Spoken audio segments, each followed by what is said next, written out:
Terima kasih Anda masih bersama kami di Kabar Petang. Kita lanjutkan dialog, saya ingin ke Mas Hanta. Mas Hanta tadi mengatakan bahwa akan terjadi paling tidak posesif lah dari PDI Perjuangan karena Gibran saat ini sudah dibidik oleh partai-partai lainnya, salah satunya Gerindra. Nah, tapi paling tidak jika memang akhirnya Prabowo berpasangan dengan Gibran, artinya dalam posisi Pilpres 2024 ini pasangan ini sangat tidak terkalahkan, begitu artinya sudah selesai pemilu, sudah putusannya akan banyak pemilih yang memilih mereka begitu? Saya kira politik masih 6 bulan itu masih dinamis ya, terlalu cepat menyimpulkan bahwa tidak bisa dikalahkan. Tapi kalau dikatakan punya potensi besar memenangkan, iya. Karena dari sisi dua figur ini kan dibandingkan misal Ganjar sama Gibran, itu kan di basis yang sama, partainya sama, basis sama-sama di Provinsi Jawa Tengah terbesarnya. Beda dengan Prabowo dan Gibran. Kalau Pak Prabowo dan Mas Gibran itu saling melengkapi memang, komplementer dari sisi partai, basis demografisnya, dan seterusnya. Itu mungkin melengkapi. Nah, dari sisi inilah punya potensi kemenangan kalau dipasangkan, tapi tetap ada plus minusnya. Bukan semuanya ibarat manfaat dan mudarat politiknya. Manfaat politiknya iya, seperti saya katakan tadi, elektoral, tapi ada yang harus diantisipasi. Kesan misalnya Pak Jokowi yang tadi dikhawatirkan misalnya ternyata meninggalkan PDIP dan seterusnya. Ada dampak yang juga harus dihadapi. Tapi dari semua itu kalau bisa dianalisa sementara memang potensial. Apalagi di internal Pak Prabowo itu kan banyak partai, ada di luar Gerindra ada sudah 3 partai, ada Erlangga, ada Zulkifli Hasan, ada Pak Gus Muhaimin. Nah, 3 orang ini mungkin kecil kemungkinan bisa jadi adalah orang-orang yang mungkin menjadi preferensi Pak Jokowi. Bisa jadi Mas Gibran kalau ada potensi misalnya mengkalkulasi kemenangan dan MK mengabulkan, atau misalnya Erick Thohir. Jadi saya kira dinamika ini yang nanti akan arahnya saya bisa mengatakan karena potensi approval rating, kemudian tadi itu 3 fitur kekuasaan elektoral, opini publik, dan mesin politik tadi, 2024 mendatang menurut saya Jokowi semakin mewarnai secara langsung maupun tidak langsung ya, bukan secara aktif Pak Jokowi dianggap ikutan, bukan, makna dalam pengaruh dalam dinamika politik elektoral kita serah. Jadi soal cawapres ya, kalau kita bicara tentang analisis kingmaker dari kalau petanya tripolar, 3 kutub pertama PDI Perjuangan ya pasti penentu veto playernya adalah Ibu Megawati Soekarno Putri. Bisa jadi mengajak Pak Jokowi atau siapapun membicarakan, tapi tetap yang paling menentukan adalah Ibu Mega. Siapa cawapresnya Ganjar?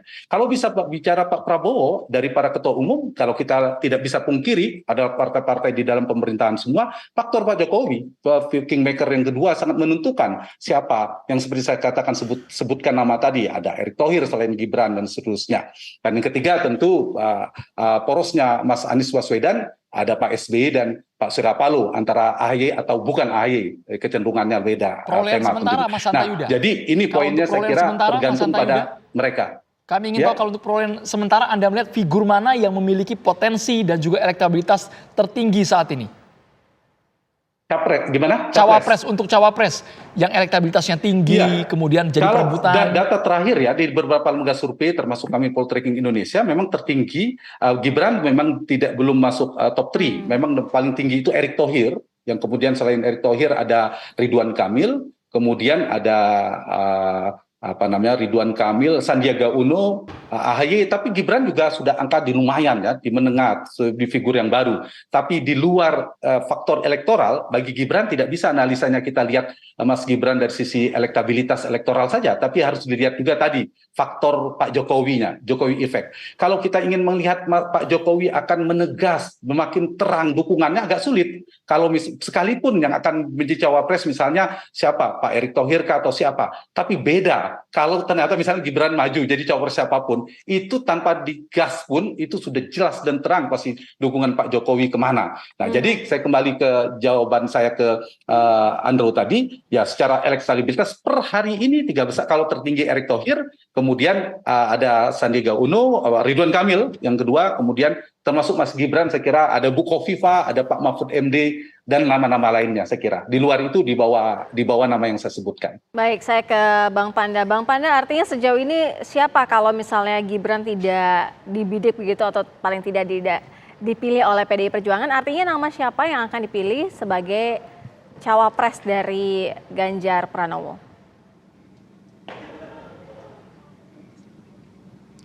Ini pertama dulu kepada Pak Hanta Yuda dan pengamat-pengamat politik yang lain, termasuk Andre dan yang pengamat-pengamat politik yang memberikan analisa dengan pidato kenegaraan tanggal 16 itu stoplah semua melibatkan Jokowi. Kita hormatilah dia yang mengatakan saya bukan ketua partai, saya bukan ketua koalisi, saya tidak lurah, saya tidak ini. Tentu dari segi etika dan segi tata krama ada lagi.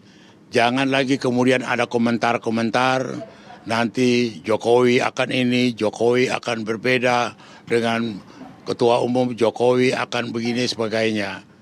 Saya pikir itu bertolak dari situ baru kita lakukan analisa berbagai hal.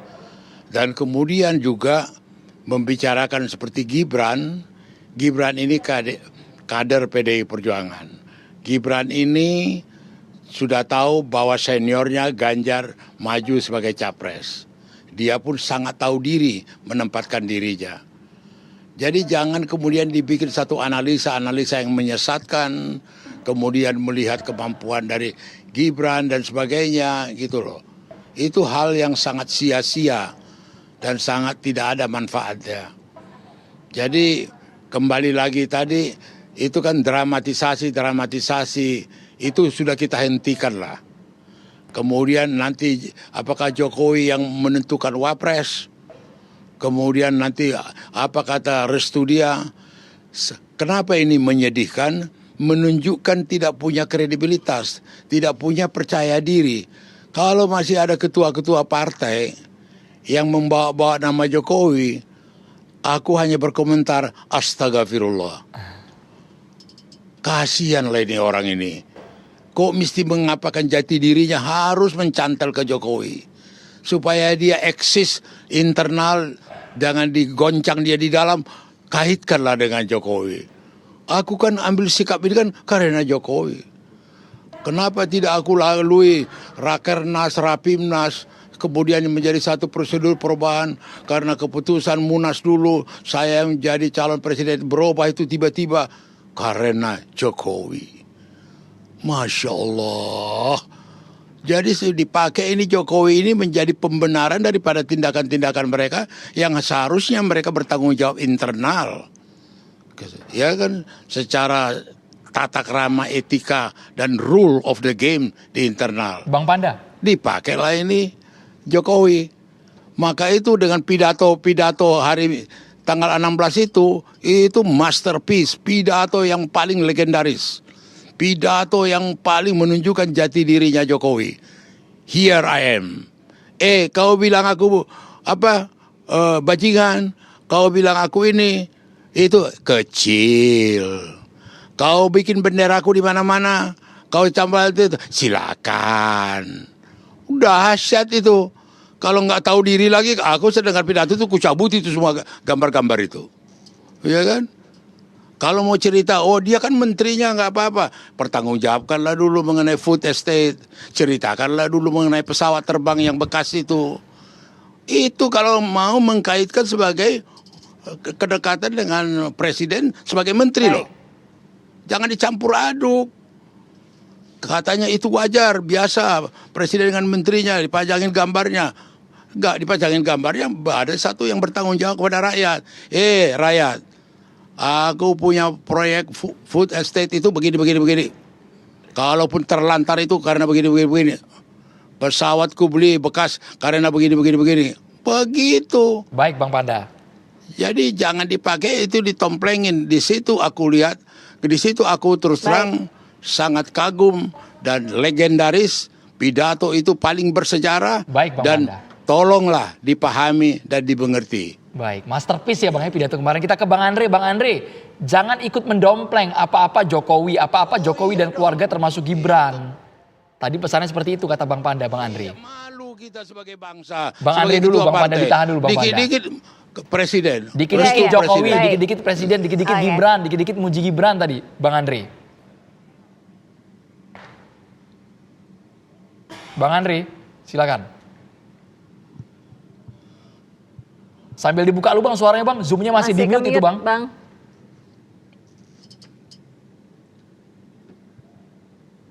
Bang Andre, masih termute itu Bang.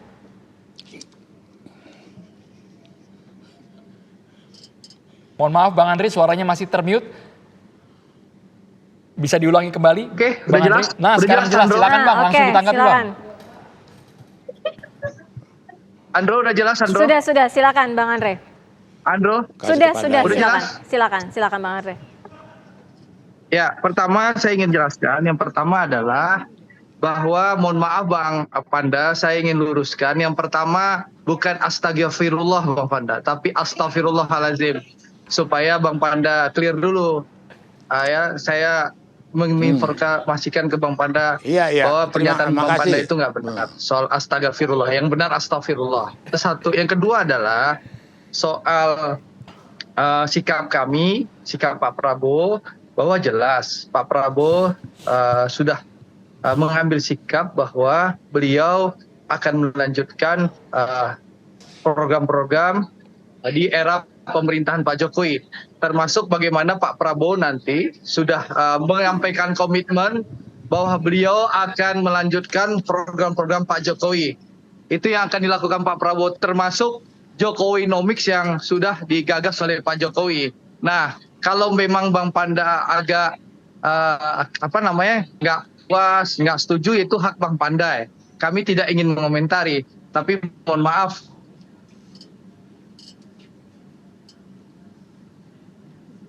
Bang Andri?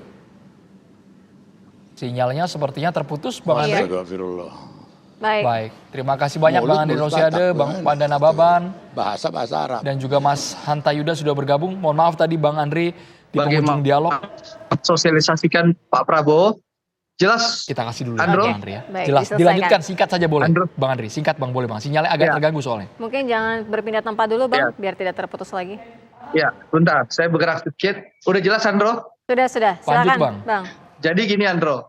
Saya ingin menegaskan bahwa apapun komentar pihak lain kepada kami, itu hak pihak lain. Kami tidak ingin mengomentari, tapi sikap Pak Prabowo dan kami punya komitmen yang jelas bahwa Pak Prabowo berkomitmen akan melanjutkan pemerintahan Pak Jokowi, termasuk Jokowinomics-nya Pak Jokowi, sehingga pemerintahan Pak Prabowo 2024-2029 nanti merupakan keberlanjutan pemerintah Pak Jokowi.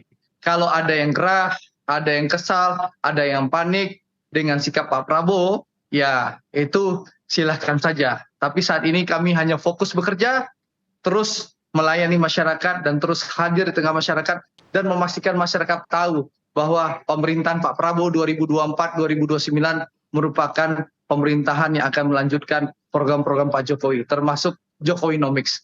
Seperti itu, Andro. Baik, terima kasih Bang Andre, Mas Hanta, dan juga Bang Panda sudah bergabung bersama kami di Kabar Petang. Kita nanti lanjutkan di lain waktu. Terima kasih Bapak-Bapak. Ya, terima kasih. Selamat malam. Selamat petang, Bapak-Bapak. Warga binaan di sejumlah lembaga pemasyarakatan memperoleh remisi atau pemotongan masa tahanan di hari ulang tahun ke-78 Republik Indonesia.